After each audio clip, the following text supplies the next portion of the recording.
Xoş gördük tamaşaçılar. Açıq söhbət analitik informasiya proqramının növbəti buraxılışı efirdədir. Hər zaman olduğu kimi bu gün də aktual məsələ ətrafında fikir mübadiləsi aparacağıq. Təbii ki, bugünkü mövzumuz klonluq peşəsinə. Ümumiyyətlə bilirsiniz ki, insanlar bir növ pozitiv həyat yaşayır və insanların əyləncəyə üstünlük verməsi də təbii haldır. Verilişə keçməmişdən qabaq bizim verilişin sponsoru var. İstərdim qısa olaraq sponsorumuz haqqında məlumat verim. Clean House təmizlik vasitələridir verilişimizin baş sponsoru.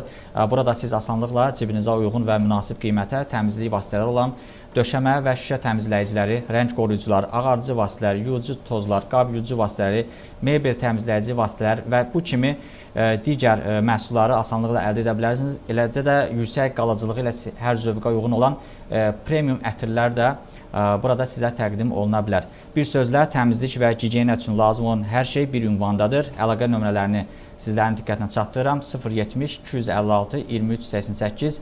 Ünvan isə Sumqayıt şəhərində 8-ci mikrorayon ev 2-14 dayanacağa yaxın ərazidə yerləşir. Sponsorumuza təşəkkür edirik.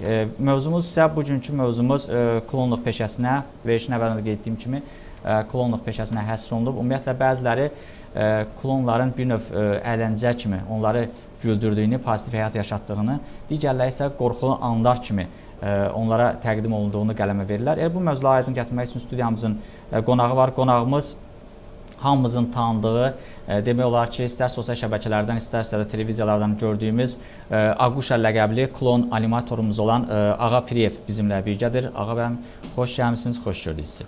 Salamlayıram hər kəsi, təşəkkür edirəm, bütün tamaşaçılara salamlayıram. Elə başlayaq, Aqusha ləqəbli mən qeyd etdim. Hamı sizi Aqusha ləqəbli bir klon olaraq tanıyır, yəni ləqəb olaraq tanıyır və belə də tanınırsınız. İnşallah uğurlarınız da bundan sonra da bol olsun. Ümumiyyətlə, Aqushanı çoxlar tanıyır. Bəs Ağa Piriyev kimdir bizim aləmdə? Aqushanı tanıyırlar. Ağa Piriyev sadə bir insan, vətəndaş, öz xalqını, öz vətənini sevən bir nəfər, birisi. Ümumiyyətlə, klona da haqqında danışanda elə Ağa Piriyev istərdi ki, klona da yumor hissi inkişaf eləsin Azərbaycanda. Təbii ki, bu üzərində işləyirik. Təbii ki, bizə dövlət tərəfindən kömək olsa daha yaxşı olardı. Məsəl üçün, Təhsil Nazirliyi, Mədəniyyət Nazirliyi olsa daha yaxşı olardı. Yəni, klonlar təhsil almalıdırlar. Yəni, klon... Yəni, vacib sayılır da bu təhsil almaq. Elə bir sənətdir ki, yəni, cəmiyyətə xeyir gətirən bir sənətdir. Yəni, hamının problemi ola bilər, hamının dərdi ola bilər, amma məsəl üçün, başqa ölkələrdə var Xoşbəxtlik Nazirliyi. Mən bu haqda danışmışam, yenə danışmaq istəyirəm. Yəni, bu Xoşbəxtlik Nazirliyində işləyən əməkdaşlar gəlirlər xəstəxanalara, dövlət müəssisələrinə gəlirlər, insanları sevindirirlər, güldürürlər. İstər-istəməz bir anlıq olsa da əhval-ruhiyyəsini dəyişirlər. Bəli. Yəni, mən deyərdim ki, indiki zamanında çox ehtiyaclıdır, lazımdır və dəstək olsa daha yaxşı olardı. Bəs Ağa bəy, Azərbaycanda yəni klonluq peşə sayılırmı? Yəni bu dünya təcrübəsində bu necədir? Yəni dünyada bu necə təqdim olunur insanlara? Azərbaycanda bu sferada nə kimi problemlər var və bu peşə kimi qələmə verə bilərikmi? Məsəl üçün xaricdə festival, klon festivalı olur. Bütün ölkələrdən yığılırlar, toplaşırlar, bir festival, bir partiya edirlər. Bu yaxşıdır. Həm, məsəl üçün, hər il bizdə Formula 1 Grand Prix festivalı olur. Elə klonların festivalı olsa da yaxşı olardı. Nəyə də yox. Yəni, pozitivdir, səmimiyyətdir. İnsanlara mən deyirdim ki, yaxşı, müsbət təsir edir. Hal-hazırda Azərbaycanda, düzdür, klonlar var. Klonlar çoxdur, klonların sayı çoxdur, amma klon sənəti yaşadan azdır. Mən deyirdim ki, klon sənətini yaşatmaq lazımdır, onun tarixini bilmək lazımdır, onun incəliklərini bilmək lazımdır, psixologiyasını bilmək lazımdır. Ən azı pulu fikirləşmək yox, düzdür, pul hamıya lazımdır. Hamı pulu qazanmaq istəyir, fikirləşir, özünü necə dolandırsın.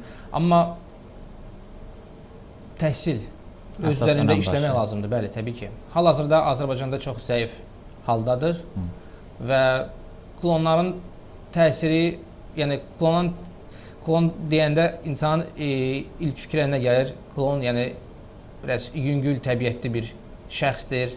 Bəli. Nə bilim, yəni ciddiyə almamaq kimi məqamlar var da. Siz daha çox elə ictimai nəqliyyatda insanları güldürürsünüz. Ümumiyyətlə bu ideya necə ağlınıza gəldi? Yəni bunu nə vadar etdiniz ki, sizə məhz ictimai nəqliyyatda insanlara pozitiv həyat yaşatmaq lazımdır? Mən əslində çoxdan mütəmadi biz bunu görürük sosial şəbəkələr vasitəsilə də. Mən çoxdan da onu istəyirdim eləyim, yəni həyata keçirim. Yəni yol tapmırdım, bilmirdim. Elə oldu ki, başqa kanalların adını deyə çəkə bilərəm. Bəli, bəli. İctimai kanal sağ olsun mənlə bir proyekt elədi. Məsəl üçün qucaqlaşma günü idi, belə bir proyekt idi. Targovda biz onu elədik, həyata keçirdik və uğurlu keçdi. Sonra birdən mən orada rejissorlar var idi, əməkdaşlar var idi. Onlara bir öz fikrimi söylədim. Dedim ki, yəni biz onu metroda eləsək necə alınar? Və sağ olsunlar, icazə aldılar, təşkil elədilər və uğurla həyata keçirildi. Yəni maraqla da qarşılanırdı. Siz daha çox elə uşaq məclislərində olursunuz, mütəmadi, həm də animator kimi çıxış edirsiniz orada. Uşaqları necə sevindirmək asandır, yoxsa çətindir?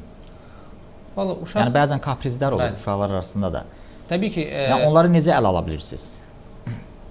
Təbii ki, psixologiyanı bilmək lazımdır. Yəni 18-ci ildir ki, mən bu işin içindəyəm. Yəni hər cür uşaq da görmüşəm, hər cür böyük də görmüşəm. Bu sadəcə olaraq təcrübədir. Təcrübədir. Təbii ki, elə uşaq var ki, böyüklərdən də çətindir onu güldürmək. Elə böyük var ki, ümumiyyətlə mümkündür onu güldürmək. Fərqlidir. Amma maşallah olsun ki, yəni yaxşı qəbul edirlər, gülürlər, sevinirlər. Bəzən Ağa bəy, yəqin ki, siz elə mütəmadi rastlaşırsınız, insanlara güldürdüyünüz anda bəzən də təhqirlərə məruz qalırsınız, sizi acılayan da olur yəqin ki. Bəs məyusluğunuzu necə gizlədə bilirsiniz? Yəni onlara qarşılığında necə cavab verirsiniz həmin insanlara? İlk növbədə klon, hər bir insan ilk növbədə özünə hörmət eləməlidir, özünü aparmağa bacarmalıdır, bilməlidir ki, kimə yaxınlaşsın, o kontakt var. Bəli. Baxan kimi üz cizgilərindən onu tutmalıdır. Bu da bir bacarıqdır. O da bir psixoloji təsir. Təbii ki. Yəni hər adama sən yaxınlaşıb hansı bir zarafat eləyə bilmərsən. Təbii ki, insan gərək tanımalıdır, bilməlidir, təcrübə olmalıdır insanların rəftarı. Əsas önəm bu da ki. Bəs klon olmaq üçün hansı bacarıqlar lazımdır insana? Bəzilərimiz insanlar baxır, bizə tamaşaçılar baxır, bəlkə də elə ürəklərindəndir ki, məsələn mən də istəyərdim ki, yəni insanları əyləndirim. Bəs onlarda hansı bacarıq olmalıdır ki, bu deyək qabiliyyət onlarda hökm sürsün? Sizdə olan qabiliyyət. Bəli, məsəl üçün mən canlı yayım açıram TikTokda, başqa sosial şəbəkələrdə. Mənə çox yazırlar, soruşurlar, Ağuşa biz də istəyirik, biz də belə falan. Təbii ki, klon olmaq üçün gərək insanın həyata sevgisi olsun, insanlara sevgisi olsun. Hazır cavab olmalıdır. Hazır cavab olmalıdır, təhsil olmalıdır. Təhsil deyəndə ki, dünya görüşlü olmaq lazımdır. Hazır cavab və öz işini, öz etdiyin peşəni sevməlisən. Bəs küçədə olubmu? Yəni dəfələrlə sizə söz atanlar olub? Yəni belə bir hallardan yaşamısınız? Olub, təbii ki. Küçə olsun, məsəl üçün. Onlara qarşılıqda nə cavab vermisiniz? 8 nömrə Basma bazarı var bizim. Orada çıxış eləmişəm, dəfələrlə hər cür insan olur. Sadəcə olaraq onlara ignor etmək lazımdır, fikir vermək lazım deyil. Yəni öz işini görürsən, şükürlər olsun ki, başa düşən daha çoxdur. Yəni bu işi anlayan, qiymət verən get-gedə çoxalır. Çünki sevdirmək lazımdır. Düz deyib, bəzi klonlar var ki, toylarda gedirlər. Pul 5-10 manat xətrinə gedirlər orada, milyon hoqqadan çıxırlar. Yəni sənətə ləkə gətirirlər əslində. Amma insan gərək ilk növbədə sənəti yaşatsın. Sənətini sevsin və inkişaf eləsin təbii ki. Bəs müasir gənclərin belə deyək, düşüncə tərzi sizi bir növ qane edirmi, yoxsa hər hansı bir kasatlıq mövcuddur? Biraz deməzdim, 30-40%-ında biraz mədəniyyətində problem var. Mən deyirdim ki, mədəniyyətdir, evdə tərbiyə, valideynlərdən çox böyük, valideynlər çox şey asılıdır. İndiki gənclərimiz biraz müasir demək istəməzdim, amma biraz sosial şəbəkələrdir, biraz o qərbdən olan sanki bir növ dəyişikliyə məruz qalıblar da. Bəli. Hardasa biraz aqressiya var. Məsəl üçün məktəblərdə bullying var. Yəni müəllimələr də ona diqqət eləməlidir, valideynlər də diqqət eləməlidir. Yəni çevrədən çox şey asılıdır. Yəni hər bir valideyn öz uşağına dostluq eləməlidir, uşağına fikir verməlidir. Uşaqla maraqlanmalıdır. Amma əfsuslar olsun ki, bu hallar baş vermir. Bəs bu gün bir növ klonlar olan dəyişikliklər sizi qane edirmi? Yəni onlara olan münasibət sizin fikrincə yetərincədirmi, yoxsa hər hansı bir problemlər hələ də qalır? Ümumiyyətlə get-gedə animasiya sahəsi inkişaf eləyir, çoxalır. Maşallah olsun. Yəni insanların gözü artıq adiləşib. Yəni bunu normal qəbul edirlər. Amma təbii ki, var elə insanlar ki, yəni kompleksli insanlar. Onlar biraz yaxınlaşsan, zarafat edirsən, nəsə bir adi salam da verirsən. Məsəl üçün mən olur da küçələrdə konfet məsəl üçün də belə yumruqla konfet vururam. Bəli. Hədiyyə kimi qorxurlar, yaxınlaşmırlar. Halbuki xaricdə bu adi hal kimi dəyərləndirilir. Təbii ki. Hətta özləri həvəs göstərir bu hallara. Bəli. İndi onlarda daha inkişaflıdır. Amma ümidvaram ki, yəni bizdə də olar. Bəs bu qardaş Türkiyədə necə həyata keçirilir bu proseslər? Yəni orada necə inkişaf edib? Yəni bizim kimi varmı inkişaf? Məncə onlar Avropa yaxındılar. Onlarda mən Türkiyədə olmamışam əslində. Yəni məlumatınız yoxdur. Yəni olmuşam, yəni bir nöqtədə olmuşam, amma sırf Ağuşa palatını gəzinti eləməmişəm. İndi təbii ki, bizim planlarımız var. Yəni ola bilsin İstanbul olsun, ola bilsin harası kurort, turistik bir məkan olsun. Ağuşa ilə birlikdə bir çəkiliş eləyək, bir eksperiment eləyək, inşallah. Mütəmadi siz bəzən olur ki, eyni hərəkətləri məsələn göstərirsiniz. Bu bir növ sizdə yoruculuq yaratmırmı ki, yoxsa özünüz də bir növ əylənməyə üstünlük verirsiniz burada? Yox, təbii ki, mən öz işimdən zövq alaram. Mən yorulanı deyəndə ki, çalışıram, yorulmuyorum təbii ki. Amma olur da, təbii ki, elə hallarda olur ki, insan da yorulur, insanlar yorulurlar, təbii ki, olur. Amma əsas da odur ki, biz klonlar öz işindən zövq almalıyıq və yorulmamalıyıq. Belə bir sual vermək istəyirəm. Yəqin ki, tamaşaçılarımızın da belə gözlədiyi sualdır ki, yəni bu peşə bir növ sizin sevgi münasibətlərinizə xələl gətiribmi? Olub, bəli, olub. Bəs çıxış yolunu necə əldə edəmisiniz, yəni bu vəziyyətdən? Nə bilim, hələ ki bizim fikrimiz... Yəni niyə Azərbaycanda tək sizin simanızda deyil, Azərbaycanda ümumiyyətlə bəzən peşələrə uyğun insanlar qiymət verilir, insanlar seçilir, insanlar kimlərəsə tanıdılır. Hətta iki cinsin nümayəndəsidir, məsəl üçün sevdiyi bəydir, onun peşəsinə görə onu başqalarının yanında başqa peşə sahibi kimi qələmə verir ki, utanmasın. Amma bu nədən qaynaqlı? Niyə biz özümüzü bir növ bu şeylərdən uzaq tuturuq? Kompleksləri var, özgüvən yoxdur. Yəni mən deyirəm ki, bəlkə də şöhrətpərəst insanlardılar, bilmirəm. Hərənin öz fikri var, mən heç kimi qınaya bilmərəm, heç kimin haqqına girə bilmərəm. Var, təbii ki, elə insan çoxdur, utanırlar.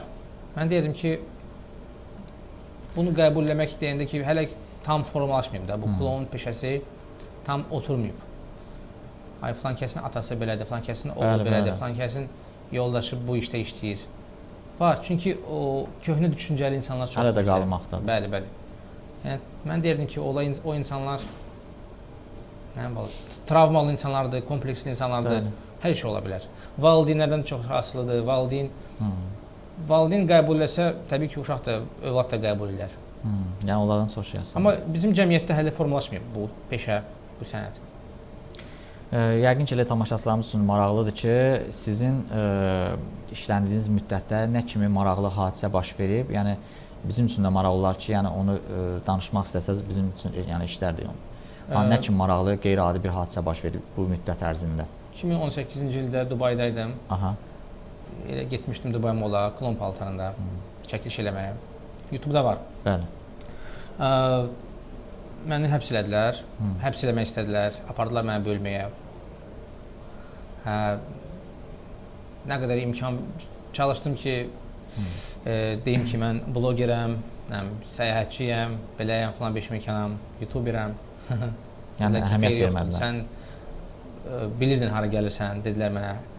Bilirdin ki, hansı ölkəyə gəlirsən, bütün qanunları bilməliydin, icazə almalıydın, xəbərdarlıq eləməliydin. Biz sənə həbs eləyəcəyik, biz sənə cərimə eləyəcəyik, bir də deport eləyəcəyik, nəsə belə bir şey. Sanksiya kimi. Sanksiya kimi, hə. Nəsə elə Aquşa paltarında, Aquş obrazındaydım, elə Aquşalığıma saldım, bir tər yola verdim. Dedim ki, bilməmişəm falan beşmək, vizitkamı vermişəm, biraz şirin dillə başa saldım ki, hə, yəni qonağım ilk dəfədir falan beşməkan. Dedilər ki, get bir də elə bir şey olmasın. Yəni ən yadda qalan hadisə bu olub sizin? Bəli. Azərbaycanda belə bir hal yaşanıbmı? Yəni qeyri-adi bir şey? Qeyri-adi hər hansı bir məclisdə deyək, yəni ictimai nəqliyyatın özündə olsun. Bir dəfə danışmışdım mən. Danışmışdım, bir dəfə Göyçaydaydım. Bir uşaq məclisi idi. Artıq işimi bitirmişdim. Elə bitirməyimə hardasa 5 dəqiqə qalmışdı. Bir müştəri desin, içkili idi, gəldi mənə atdı. Hovuz idi, baseyn idi, belə bir şey idi. Fontan kimi bir şey, atdı mən ora. Heç nə, mən də onda desən, əskərə getməmişdim. Hələ çox gənc idim. Elə oldu ki, bir də ondan sonra olmadı. Yəni ondan sonra mənim üçün dərs oldu ki, yəni insanları tanımaq lazımdır. Hər məclisə getmək lazım deyil. Yəni təbii ki, müştəri də özünə hörmət eləməlidir. Yəni elə bir müştəri ilə danışmalısan ki, elə başa salmalısan ki, yəni mən şəxsiyyətəm, yəni təbii ki. Düzdür, elə klonlar var ki, sənətini piskinə qoyurlar. Orada 1000 dənə hoqqa verirlər, nə bilim, düzdür, pul qazanmaq hamı istəyir. Allah hər kəsin ruzusunu versin, mən heç nə demirəm. Sadəcə olaraq 5-10 manata görə bu sənəti alçatmaq lazım deyil.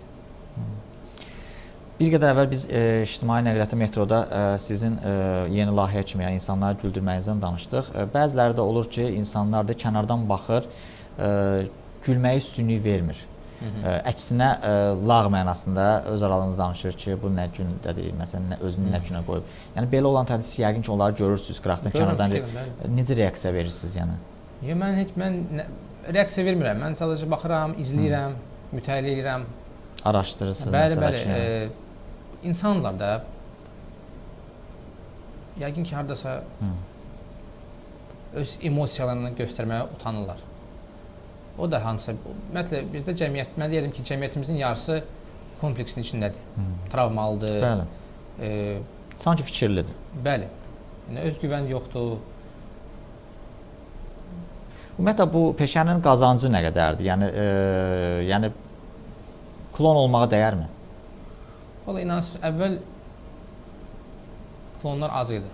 Animator yox idi. Əvvəllər daha yaxşı idi, rahat idi işləmək.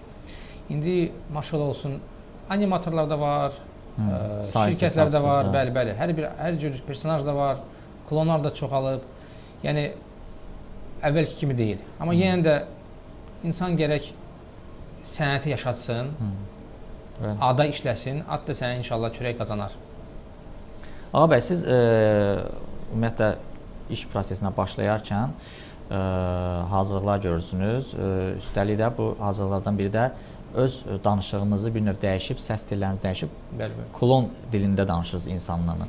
Bu növ sizin danışığınıza bir təsir etmirmi? Yəni boğaz ağrılarını deyək, hər hansı bir səs tellərinizdə zədələnmələr səbəb olurmu? Yoxsa adi qaydada öyrəşmisiniz artıq? Yox, artıq öyrəşmişik. Bəli. Və yaxud da ki, onu bərpa eləmək üçün nələrdən istifadə edirsiniz ki, yəni iş prosesində sizə maneçilik törətməsin? Çalışıram soyuq sular içməyim. Bəli. Yəni səsə təsir edici vasitələr olsun, yəni sular, içkilər olsun, onlardan istifadə eləməyim. Təzə başlayanda çətin idi mənə bu obraza girmək, bu tapmaq. Get-gedə öyrəşmişik. Yəni adiləşib. Kimlərəsə baxıb yamsılamısınız, yoxsa özünüz yəni bir növ təbii ki, yəni bir növ təcrübə keçirmisiniz? Mən bu işə gətirən şəxs olub. İndi də o qardaş işləyir, Vasif adında qardaş, sağ olsun. Yəni mən ona minnətdaram, yəni sonsuz, bəli, vasitəçilik elədi. Onun yanında hardasa bir il işlədim. Sonra başqa Ceyhun adında klon var. O mənə çox dəstək oldu. O mənə Ceyhun qardaş çətin günlərimdə həqiqətən mənə aparırdı özündən tədbirlərə. Mən baxırdım, ilhamlanırdım da o insandan. İndiyə nə qədər onlar işləyirlər, mənə böyüdülər. İndinin özünə dəstək olurlar da sizə. Bəli. İndinin özündə də sizə dəstək olurlar. İndi yox. Amma indiyə nə qədər mən öz təşəkkürümü bildirirəm onlara. Mən hər zaman onlara dua edirəm ki, Allah onlardan razı olsun. Allah onların da canlarını sağ eləsin. Allah onların da ruzusunu versin. Yəni insan unutmamalıdır da. hardan gəlib, necə olub. Bəli, keçmişini unutmaq. Bəli, yəni mən həmişə hər zaman demişəm, deyirəm ki, Allah onların canını sağ eləsin, Allah onların köməyində olsun. Hər zaman mənə dəstək olublar. Yəni təmənnasız dəstək olublar. Mən də baxıb öyrəndim, hardasa özümdən götürdüm. Təbii ki, bu obraz, Aquşa obrazı tam fərqlidir. Özüm o üzərində işləmişəm. Sırf ağaya məxsusdur. Bəli. Siz mütəmadi bir qədər əvvəl dediyim animator kimi də fəaliyyət göstərirsiniz. Üstəlik də bəzi idman hərəkətlərinə baxırıq ki, yəni turnikdən tullanmaq kimi belə klonluq şeylər də var. Məsələn, onun üçün siz hər hansı bir idman kursu keçirsiniz, yoxsa bu adi haldır sizdə? Turnikdə məsəl üçün metroda olub turnikdən sallaşmısınız, məsələn şkabat belə deyək açmısınız. Yəni bu hallar necə olur? Yəni maraqlı gəlir insanlara. Çünki hər klonda bu yetənəyi yoxdur belə deyək, bacarıq yoxdur. Mən əvvəl idmançı olmuşam, idmanla məşğul olmuşam. Məndə o vaxtdan qalmadı. Yəni mən onu nadir hallarda eləyə bilərəm. Yəni mən onu hər an eləmirəm, bəli. Maraqlı bir şeydir. Yəni qəbul edənlər yaxşıdır da, yəni məncə onu. Yəni anlayışla başa düşürlər. Təbii ki, insanlardan asılıdır. Bəli. Elə insan var ki, onu pis qəbul edir, məsəl üçün o metroda bir-iki dənə hərəkət eləmişdim. Elə insan ki, təbəssümlə qarşılayır. Yəni hər cür insan var. Yəni biz klonlar, ümumiyyətlə animatorlar hər bir reaksiyaya hazır olmalıyıq. Yəni biz təcrübələnməliyik. Hər situasiyada bəli çıxmağı bacarmalısınız. Ruhdan düşməməliyik. Yəni hər sözü deyə bilərlər. Yəni bu obrazdır. Sənə demirlər ki, sən obrazda deyirlər.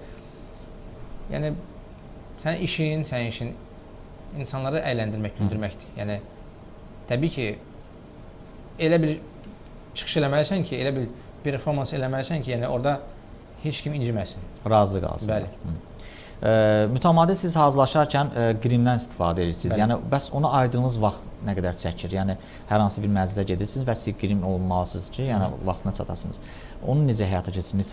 Nə qədər vaxt alır sizə bu? Hardasa bir 10-20 dəqiqə arası belə. Mən məsəl üçün əvvəlcədən qrimlənirəm, hardasa yarım saat, 1 saata yaxın. Bəli. Çünki canlı yayım açıram, insanlarla söhbət edirəm. Münasibət, bəli. Yəni mən rahatçılığı sevən insanam. Rahatlıqla qrimlənirəm. Biz verişin əvvəlində qoymuşduq ki, klonlar daha çox güldürür, yoxsa qorxudur. Bəzən olur ki, klondur, amma insanlar qorxutmaqla məşğuldur. Bəli. Yəni ola bilərmi ki, uşaqlar yaxın zamanda artıq klon gördükdə artıq ondan qorxsunlar, yaxın durmasınlar. Belə hallar da var. Bəli, ümumiyyətlə hətta mimika belə, üz cizgilərində belə, hətta kinolar da var, seriallar da var bununla bağlı. Bəs onlar necə çıxış yolu tapmalıdır bu proseslərdən? Ümumiyyətlə belə bir fobiya var, kolofobiya deyilir. Bəli, qorxu evləri də var, bəli. Dünyada bu bir diaqnoz kimidir. Bir dəfə mən hardasa çıxış eləyəndə gördüm ki, bir nəfər yıxıldı, ürəyə getdi. Böyük bir hardasa bir 30-40 yaşlı bir xanım idi. Sən demə mən görüb ürəyə gedib. Qorxu. Bu artıq fobiyadır yəqin ki. Elə insan var ki, onu qəbul edə bilmir. Təbii ki, uşaqlar nəsə rəngli bir şey görəndə, anormal bir şey görəndə onların reaksiyası qorxunc ola bilər. Bəli. Qorxulu ola bilər. Amma əgər uşağa uşaqlıqdan yavaş-yavaş öyrəşdirsən bu personajı, uşağın gözü öyrəşir, yəni adiləşir. Belə deyək, bəzən azyaşlı uşaqlar olur, məclislər düzənlənir. Halbuki uşaq bilmir, yəni bu körpədir, 40 məsəl üçün də 40-ı təzə çıxıb, yəni körpədir. Onun üçün məsələn animator şoular təşkil edirlər, klonlar gəlir. Bu sizin fikrincə nə dərəcədə düzgün hesab olunur? Onu bizdə çox olub. Bizdə hələ yəni uşaq biz görmüşük ki, uşaq məclisləri, uşaq qanır, məsələn klon gəlir, onunla əylənir. Amma belə bir anda bu görüntü xarakteri daşıyırmı kimlər üçün, yoxsa yəni belə deyək, pulun artıqlığından irəli gəlir? Yox, bu əgər tədbir edirsə, məsəl üçün uşaq tədbiri, məclis. Yəqin ki, bəzən də tədbir eləyir, orada uşaqlar olmur, ancaq böyük insanlar olur, uşaq əsər əlaməti yoxdur. Bax belə hallar da baş verir. Yaxşı olardı ki, uşaq biraz böyüksə ya da uşaq olsa daha yaxşı olardı. Olub, məsəl üçün doğum evindən uşağı çıxardanda məni dəvət ediblər. Yəni olub uşaq məsəl üçün 40 təzə çıxıb. Bəli. Başqa uşaqlar üçün klonu gətirmişlər ki, yəni məclis olaraq marağı olsun, uşaqlar üçün olsun. Yəni adı olsun ki, bu uşaq məclisidir. Elə hallarda olur. Yəni mənim öz fikrim necədir? Hərənin öz fikri var. Mən burada heç nə deyə bilmərəm. İnsan imkan var, istəyi var. Məsəl üçün məni görmək istəyirsə, onun abu havasını dəyişməsi istəyirsə, məni dəvət edir. Bəli. Elə olubmu ki, yəni yaxın dostlarınız belə sizdən uzaqlaşıb, üz döndərib, yəni bu sənətə görə? Xeyr. Heç vaxt. Yəni əvvəlki qaydana eyni münasibət saxlanılır. Bəli, əksinə, onlar üçün maraqlı olub. Yəni normal, nə yaxşı, nə pis, yəni stabil, yəni belə. Bəs toy məclislərində necə gedirsinizmi? Toy məclisləri. Böyük toy məclisləri. Yəni olubmu? Yəni dəvət ediblər? Olub. Əvvəllər olub, arada dəvət edirlər. Məsəl üçün böyüklərin ad gününə dəvət ediblər, nəsə bir yığıncaq olanda dəvət edib təbii ki. Mən yenə də öz sıxıntı olurmu Ağa bəy? Yəni bu məclislərdə iştirak edirsiniz. Bəzən də öz tanışlarınızı görə bilərsiniz həmin məclislərdə. Yəni halbuki o sizi tanımır. Siz onu tanıyırsınız artıq üzdən. Yəni siz mimikadasınız, o tanımır. Yəni olubmu sıxıntı çəkmisiniz? Yəni istədiyiniz performansı yəni onu nümayiş etdirə bilməmisiniz həmin məclisdə. Yəni belə hallar baş verir. Əvvəllər olub. Təcrübəsiz olanda, təzə başlayanda bəli, görmüşəm, utanmışam, hətta girmək də istəməmişəm. Amma şükürlər olsun, indi tam normal, tam arxayın, tam sərbəst. Bəzən hər bir gülən insanın digər həyatında bir acılı həyat olur. İnsan deyirlər nə qədər gülürsənsə bir o qədər də ağlamağa məhkumsan. Bəli. Olubmu ki, yəni siz öz dərdinizi, sərinizi bir növ yəni bu gülməklə yəni insanlara çatdırmısınız, yəni yola vermisiniz, yəni özünüz də unutmusunuz o dərdinizi. Siz necədir? Problemsiz insan yoxdur. Bəli. Hər bir insanın problemi var, dərdi var. Yəni insan sadəcə olaraq özünü tapmalıdır həyatda. Əgər insanın ümumiyyətlə həyata stimulu yoxdursa, həyata necə deyim sizə, yəni Allaha sevgi yoxdursa, yəni insan bilməlidir nə üçün gəlib bu dünyaya və hara gedəcək. Yəni insan özünü tapmalıdır. Əgər insan özünü tapıbsa həyatda, bu şükür etməlidir. Hər bir şükür edən insan, yəni nəsə bir problem yaşamağa, o siz də bir yaxud dediniz, məhkumdur. Məhkumluq bir dənə söz ifadə söz dediniz. Olur məsəl üçün, insanlarda olur. Acınacaqlı həyat olur, insanlar məsəl üçün qorxurlar, utanırlar, ya da yaşamağa stimulları olmur. Təbii ki, insandır, hər şey ola bilər, amma insan gərək həyatda özünü tapsın. Çox vaxt deyirlər ki, klonlar güldürürlər, amma içində bədbəxtlər ağlayırlar falan beşməkan. Yəni, təbii ki, normaldır. Amma insan bilməlidir nə üçün yaşayır. İnsan şükür eləməlidir, təbii ki, hər gün də şükür eləməlidir.